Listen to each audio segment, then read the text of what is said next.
जय हिंद। आज का हमारा टॉपिक है पुष्पों में लैंगिक जनन। पुष्प कैसे लैंगिक जनन करते हैं? क्या पुष्प जो हैं एक लिंगी होते हैं? क्या पुष्प उभयलिंगी होते हैं? उभयलिंगी वाला पुष्प क्या होगा उसमें जो उभयलिंगी कहलाएगा? एक लिंगी कौन सा पुष्प होगा जो एक लिंगी पुष्प कहलाएगा? तो हम देखेंगे इसमें क्या होता है कि स्त्री केसर क्या है, पुंकेसर क्या है, ये जनन करते कैसे हैं, क्या ये मेल फीमेल की तरह वर्क करते हैं, जो इंसान एक दूसरे से सेक्सुअल रिप्रोडक्शन में काम आता है, क्या वो इसमें प्रोसेस होता है, वो हम देखेंगे इसमें। देखो यहाँ पर क्या है, ये पूरे पुष्प का चित्र बना हुआ है। यहाँ पर है ये पुंकेसर। पुंकेसर दो चीज़ों से मिलकर बनता है, एक होता है परागकोश और एक होता है तंतु। परागकोश आप देख रहे होंगे, इस तरह से आप जब पुष्प को पकड़ोगे तो पुष्प के पीछे जो है ऐसी डंडी नुमा जो है आकृतियाँ बनी बाहर निकली होती हैं, ठीक है। इसको जब छुओगे तो यहाँ पर आपको चिपचिपा सा पंसा दिखेगा जिसका पीला पीला आकार होता है, पीला होता है। जैसे जैसे जिस तरह का पुष्प होगा, पिंक का होगा, रेड कलर का होगा, वैसे आपको जो है परागकोश या परागकण यहाँ पे आपको मिलेंगे। तंतु जो होता है इसको फिलामेंट बोलते हैं, ये मेल पोर्शन है, ये मेल पोर्शन हो गया। तो फीमेल पोर्शन क्या होगा? फीमेल पोर्शन यहाँ पर है स्त्री केसर। स्त्री केसर को इंग्लिश में आप पिस्टल बोलोगे, क्योंकि अभी एनसीईआरटी में क्या होता है, गूगल ट्रांसलेशन काम चलता है तो सीधा सीधा वो इंग्लिश में भी नाम लिख के दे देता है। तो स्त्री केसर कितने भागों से मिलकर बनता है? क्वेश्चन आएगा कि इनमें से कौन सा स्त्री केसर का भाग नहीं है। तो स्त्री केसर का भाग कौन सा होगा? वर्तिका होगा, वर्तिकाग्र, वर्तिका और ये होगा अंडाशय। देखो स्टिग्मा, स्टाइल और ओवरी, ये स्त्री केसर के भाग हैं और पुंकेसर के भाग दो हैं जिसका नाम है परागकोश और तंतु। एंथर और फिलामेंट, ये क्या हो गया? स्टेमेन हो गया, ठीक है। और ये जो है क्या है? दल पंखुड़ी है। ये क्या पंखुड़ी है? ये बाहर जो पुष्प को सुंदर बना रही होती है। गुड़ैल का पुष्प आप देखोगे वो बहुत सुंदर होता है। गुड़ैल के पुष्प का सबसे बड़ा एग्जाम्पल होता है कि उसमें ये पुंकेसर जो है बाहर लटके होते हैं। पुंकेसर क्या लटके होते हैं? बाहर लटके होते हैं। और ये क्या है? ये उसका बाहरी दल है और ये उस पुष्प को क्या कर रहे हैं? मोटाई दे रहे हैं, उसको क्या मजबूती दे रहे हैं जिससे पुष्प टिका हुआ है। जैसे आपने देखा होगा रोज का, गुलाब का पुष्प देखना आप, गुलाब का पुष्प जो है पहले निकलता है, बढ़िया से निकलते समय मजबूत होता है। जब वो खिल जाता है तो उसकी पंखुड़ी धीरे धीरे क्या होता है? टूट टूट के गिर जाती है, क्योंकि गुलाब से कोई फल नहीं बनता है। गुलाब से फल बनता है नहीं। हम लोगों ने अनार खाया है, अनार के जब नीचे वाले हिस्से में देखेंगे तो वहाँ पे वो पुष्प क्या होता है? फल बन के जो है वो बंद हो जाता है, ठीक है, बीज बन जाते हैं। तो ये क्या है? बाहरी दल। ये क्वेश्चन पूछता है कि जब पुष्प पहले फल बनेगा, जब फूल खिलेगा फिर फल बनेगा, फल बनने के बाद क्या उसमें से प्रक्रिया होगी? तो ये बाहरी दल जो होता है ये गिर जाता है, समिट का क्या होता है? गिर जाता है और ये बड़ा आकार धारण कर लेता है, ठीक है। तो देखो क्या प्रोसेस होगी। एक होता है स्वपरागण, एक होता है परपरागण। स्वपरागण क्या होता है? Self pollination. परपरागण क्या होगा?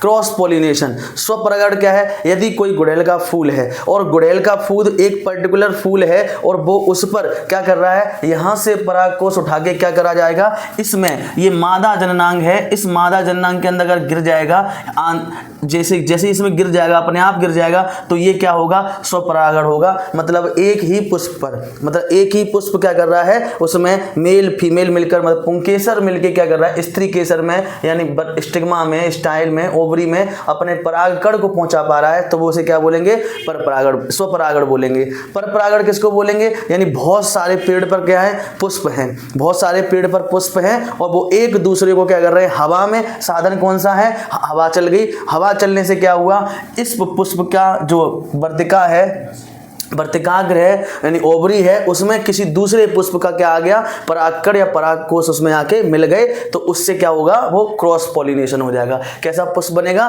क्रॉस पॉलिनेशन का। तो क्रॉस पॉलिनेशन में कितनी सहायता मिल सकती है आपको? वायु कर सकता है, उसमें जल के द्वारा हो सकती है, वर्षा होती है तो आंधी में पेड़ पौधे पुष्प हिलते हैं, पुष्प हिलेंगे तो एक दूसरे में टच होंगे और टच होंगे तो क्या चाहिए होता है? परागकोश जो बने होते हैं, यहाँ से परागकण जो होते हैं, परागकण इसमें जो है गिर जाते हैं। और ये आप देख रहे हो, ये उसका ओवरी सिस्टम है, यानी ये मादा जननांग है किसका? पुष्प का, ठीक है। तो ये वायु से, जल से और प्राणी मतलब इंसानों के द्वारा अगर पुष्प को छू लिया है, फिर किसी बच्चे ने इसको छू लिया, तो उसमें क्या हो गया? क्रॉस पॉलिनेशन हो जाएगा। या कीट द्वारा, आप देखते होंगे मधुमक्खी जो होती है वो इसके अंदर चली जाती है और यहाँ से मीठा मीठा जो पानी होता है उसको पी लेती है, जो भी अच्छा जो उसके लिए जो मिलता है वो वहाँ से ग्रेड कर लेती है।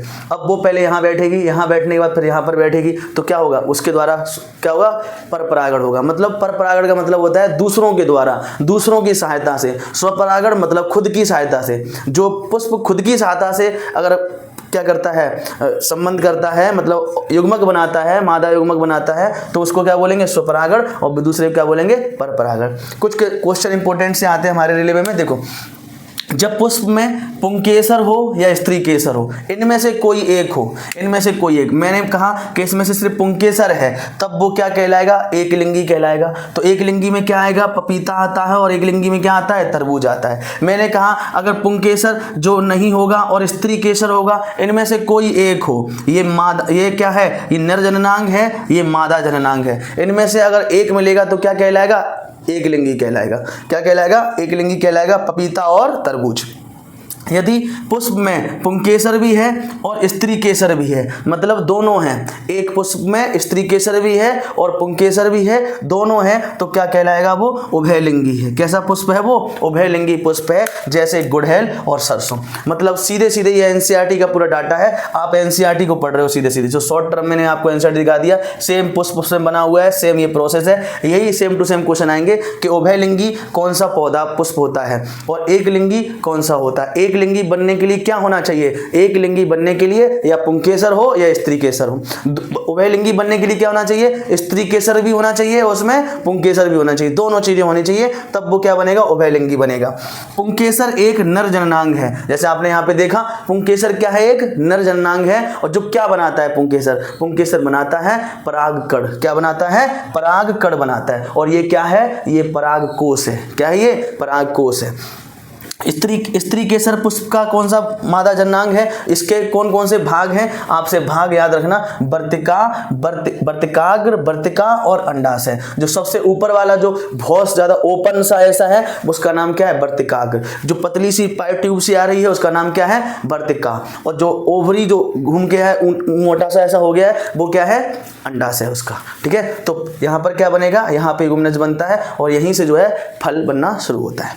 समझ आया, आया समझ नहीं आया, ठीक है। देखो इधर बीजांड, बीजांड में क्या बनता है, बीजांड बनता है भ्रूण। एक नंबर क्वेश्चन है। बीजांड से कठोर आवरण विकास होगा। जब मान लो ये भ्रूण, क्या देखो, बीजांड में क्या बनता है, भ्रूण बनता है। बीजांड में क्या बनेगा, भ्रूण बनेगा, और बीजांड से कठोर आवरण का बीज बनता है। क्या बनता है, और बीज पर क्या होगा, देखो आपने पढ़ा होगा आवृत बीजी, आपने पढ़ा होगा आवृत बीजी। पहले इस पे एक बक्कल सा होता है। देखो कभी आपके आप लोगों ने आम की गुठली खाई होगी, आम की गुठली देखी होगी, है ना, तो उसमें कितना बढ़िया आवरण उसके ऊपर होता है, अंदर नहीं जा सकते ना, आम चूस के फेंक देंगे, हम खा के निकाल देंगे, बढ़िया है ना। तो क्या बना है, आवृत बीजी है ना, कितना आवरण मजबूत है उसका, तभी तो इतना बना हुआ है, तभी तो जाके अगला पौधा निकलेगा, क्योंकि तो बीज में ही तो भविष्य छिपा हुआ है। बीज में क्या छिपा हुआ है, बीज में भविष्य छिपा हुआ है, आने वाला पौधा, और उस पौधे में क्या है, आने वाला पुष्प, और उस पुष्प में क्या है, आने वाला फिर से बीज, है ना। तो देखो एक क्या चल रहा है, सर्कुलेशन चल रहा है ना, चल रहा है सर्कल। तो देखो यहाँ पर अंडा से तेजी से वृद्धि करके क्या बनाता है, फल बनाता है। तो पूछेगा इनमें से किसकी तेजी से वृद्धि होकर फल बनता है, आपको दे देगा, वर्तिकाग दे देगा, वर्तिका दे देगा, और स्टेम दे देगा तुमको पूछने के लिए, और दे दे अंडा से बोलेगा इनमें से किसकी वृद्धि तेज होने के बाद वो फल बनता है। तो किसकी वृद्धि तेज होगी, अंडाशय की वृद्धि तेज होगी, वो फल बन जाएगा।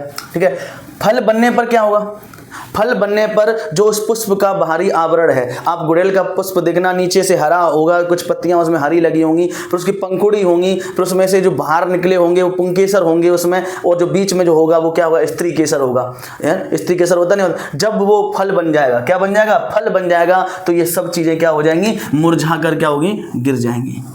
क्या होंगी, ये मुरझाकर नीचे गिर जाएंगे। मुरझाकर क्या नीचे गिरेगा, जो पुष्प का जो भी उसमें आवरण था, जैसे बाहम दल यानी पंखुड़ी, पुंकेसर, स्त्री केसर, ये मुरझाकर क्या हो जाएंगे, बाहर गिर जाएंगे। ठीक है, फिर देखो नेक्स्ट क्या है, बीज में आने वाला पौधा। मैंने लिखा है बीज में आने वाला पौधा। भविष्य का पौधा किस में छुपा होता है, बीज में छुपा है, और उस पौधे में क्या बनेगा, आने वाले टाइम पे फिर से भ्रूण बनेगा। तो ये क्वेश्चन आप ध्यान रखना, ये वाले क्वेश्चन बहुत इंपॉर्टेंट है। जब पुष्प में पुंकेसर हो या स्त्री केसर हो, कोई एक हो, अगर पुष्प में पुंकेसर या स्त्री केसर में से कोई एक है, तो पुष्प एक लिंगी है, यानी पपीता, और किसका बनेगा, तरबूज का। यानी पूछेगा इनमें से कौन सा एक लिंगी है, केला, तरबूज, पपीता, इस तरह के दे देंगी चीजें, तो उसमें से आप छांटना होगा कि एक लिंगी क्यों था, है ना। दूसरा देखो, जब पुष्प में पुंकेसर और स्त्री केसर दोनों हों तो क्या बनेगा पुष्प? तो पुष्प बनेगा उभयलिंगी, जैसे सरसों का और गुड़हल का। सरसों का गुड़हल का पुष्प कैसा होता है? उभयलिंगी होता है। रेलवे ग्रुप डी में क्वेश्चन भर भर के पूछेगा यहाँ से, भर भर के, ठीक है। दूसरा क्वेश्चन देखो, पुंकेसर एक नर जननांग है और नर जननांग के भाग कितने होते हैं? आपसे पूछेगा नर जननांग के कितने भाग होते हैं, पुंकेसर के कितने भाग हैं, पुंकेसर कितने भागों से मिलकर बना है? आप बोलोगे तंतु से और आप बोलोगे परागकोश से। परागकोश क्या करती है? परागकोश परागण बनाती है। परागकोश परागकण बनाती है। क्या बनाती है? परागकण बनाती है। स्त्री केसर किन से मिलकर बनता है? स्त्री केसर 3 चीजों से मिलकर बनता है, वर्तिकाग्र, वर्तिका और अंडाशय। वर्तिकाग्र, वर्तिका और अंडाशय स्त्री केसर बनता है। और पुंकेसर 2 चीजों से बनकर बनता है, किससे? परागकोश से और तंतु से, ठीक है। अब परागकोश में क्या होगा? परागकोश के ऊपर एक घुंडी नुमा होगी, उसके ऊपर जो है पीले पीले से या जिस तरह का जो पुष्प का कलर है वैसे उसमें रहते हैं, वो छोटे छोटे से डॉट डॉट से होते हैं, मतलब कहो तो लसलसा सापन होता है, वो उसमें उसी पुष्प की वर्तिकाग्र, वर्तिका और उसमें अंडाशय में उस तक पहुंचाया जाता है। वो एक पौधा खुद कर लेता है तो उसे बोलते हैं स्वपरागण, खुद से कर लिया, मतलब एक ही पुष्प यूज हो रहा है। कोई एक पुष्प है उसने यूं करके खुद कर हो गया है तो वो क्या होगा? स्वपरागण, मतलब सेल्फ पोलिनेशन। और किसी दूसरे के द्वारा अलग अलग पुष्प मिलकर करें, जैसे वायु के द्वारा, एक पुष्प यो था, एक पुष्प ये था, हवा आई तो ऐसे करके टकरा गए पुष्प, तो पुष्प जब टकराएंगे तो पता लगा कि एक का परागकण इस ए का, जैसे मान लो ये ए पुष्प है, ये बी पुष्प है, एक पुष्प का परागकण और बी पुष्प की वर्तिका में जो क्या है गिर गया, तो क्या हो गया? क्रॉस पॉलिनेशन हो गया। क्या कौन सा पॉलिनेशन हो गया? Cross pollination. हो सकता है ए पुष्प पर बैठी मधुमक्खी बी पुष्प पर चली जाए, अंदर वर्तिकाग्र में चली जाए, अंदर ओवरी तक चली जाए अपने पैरों में चिपका के, तो क्या हो जाएगा? क्रॉस पॉलिनेशन होगा।